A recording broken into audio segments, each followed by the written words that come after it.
एक दिन यीशु एक कुएं के पास बैठे थे। जब एक सामरी औरत पानी भरने आई, यीशु ने उससे पानी मांगा। औरत हैरान हुई, क्योंकि यहूदी और सामरी आपस में कम बात करते थे। इसने पूछा, आप मुझसे पानी क्यों मांग रहे हैं? यीशु ने कहा, अगर तुम जानते कि तुमसे पानी मांगने वाला कौन है तो मैं तुम्हें जिंदगी का पानी देता।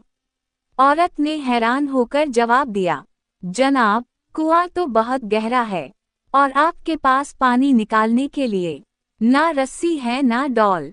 फिर आप ये जिंदा पानी कहाँ से लाएंगे? उसने मजीद कहा, क्या आप हमारे बाप याकूब से भी बड़े हैं, जिसने हमें ये कुआं दिया? यीशु ने मोहब्बत से समझाया, जो इस कुएं का पानी पीता है वो फिर प्यासा हो जाता है, मगर जो पानी मैं दूंगा वो उसके अंदर हमेशा की जिंदगी का चश्मा बन जाएगा।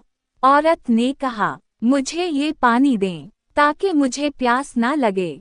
औरत ने कहा, मुझे ये पानी दें ताकि मुझे प्यास ना लगे। फिर यीशु ने उसकी जिंदगी के बारे में सच बताया। औरत हैरान रह गई और बोली, जनाब, मैं समझ गई हूँ कि आप एक नबी हैं।